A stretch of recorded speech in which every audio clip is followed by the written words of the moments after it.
Turns out developers hate the live service trend just as much as players. World of Warcraft devs hail their new Microsoft overlords and the little cat game looking to be a big success. I'm Ash Dixon and this is Jinx News. A new survey claims most of the people making our games are worried about live services. For every great live service game, there's one that feels like it's only there to drain your wallet. For every Warframe, there's an Anthem. For every Sea of Thieves, there's a Skull and Bones. For every DayZ, there's a Day Before. And let us never forget about the Day Before. But live service games have become more prevalent over the console generations as online connectivity has developed and rich people have seen the profits of games like Fortnite and Destiny 2. And this is worrying the developers making these games. As part of a new survey carried out by Game Developer, participants were asked how concerned they were about the sustainability of live service games going forward. And the results weren't great. In fact, over 70% of those who responded said they were concerned about the live service model as a means to sustain the industry, while only a quarter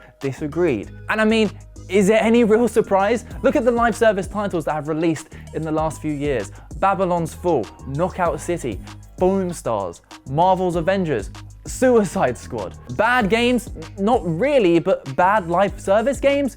Oh, you betcha. Now look, live service as a concept isn't inherently bad. There are loads of examples of ones that do work and have done well. Just look at how Helldivers 2 has exploded, for example, or the incredible recovery for Final Fantasy XIV. There is a huge market for these types of games, so I'd argue there's two reasons why devs would be concerned. On the one hand, most of these developers grew up in an era before live services, where multiplayer games were exclusively played on the couch in your living room. In many ways, we're in the midst of a new era, and of course there's worries about how we'll come out of it on the other side.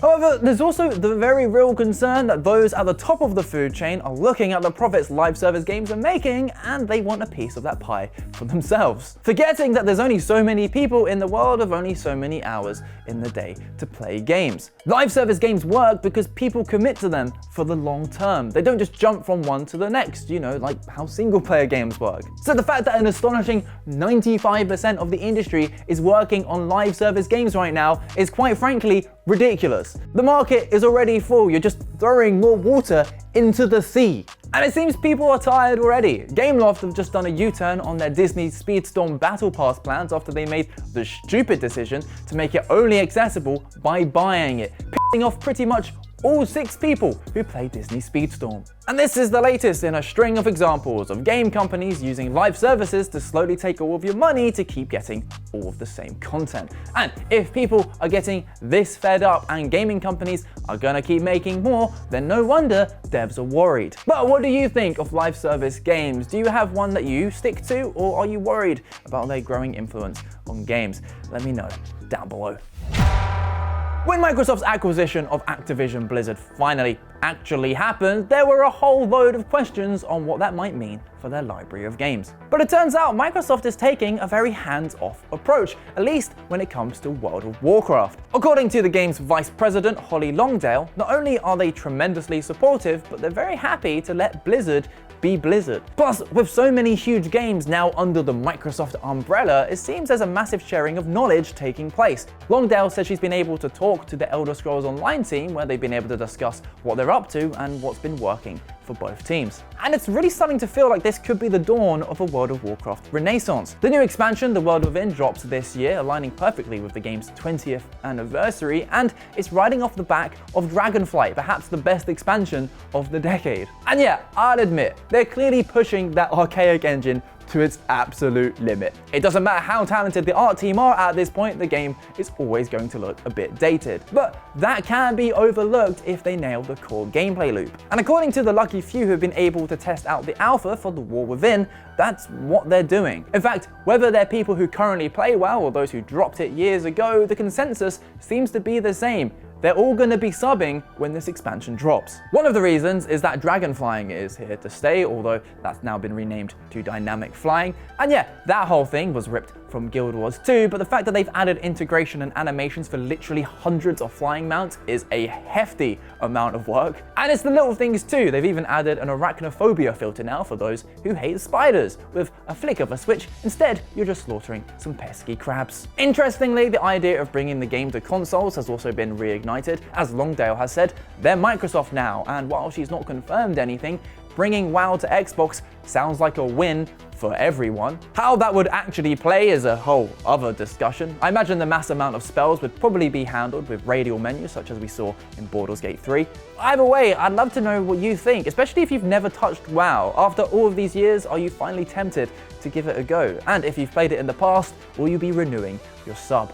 Do let us know in the comments. A couple of days ago, we talked about how the Nintendo Switch is looking to have an incredibly silent year. And in absence of any killer first-party releases, I jokingly mentioned a silly-looking indie game where you get to play as a cat. Now, it seems the cat gods themselves heard my praises, as we've now got a release date for Little Kitty Big City. It's dropping on the 9th of May, and yeah, a lot of people are going to be like, oh, it's like Stray. And yes, you do play as a cat, but for me this looks far closer to Untitled Goose Game. And as someone with both a goose and a cat tattooed on their legs, I'm happy either way. Now, this might otherwise look like a small, insignificant indie game, but as we've learned from Palworld, sales are often directly correlated to how meme-worthy your game is. And considering you can just knock everything over and dress up in silly little hats, well, Little Kitty Big City has some A-grade potential. It's coming to PC, Xbox and Switch, and considering Nintendo has basically no big first-party games coming out this year, this hilariously could be a contender for 2024's best-selling Switch game. Also, if it does do well, we could get the sequel, Big Kitty, Little City, which would be the Godzilla-style game we all didn't know we needed. And while we're bigging up the underdogs, or well, I guess undercats in this circumstance, here's a quick reminder that you can support this channel through our Patreon, Jinx Plus. It's chock full of documentaries, gaming videos, and there's even a free tier too. Either way, I just really appreciate you being here. Shout out to all the new people who've been joining in the comments lately, and a massive thanks to our regulars for keeping the dream alive. I do love you guys. We'll see you tomorrow for a whole new round of gaming news.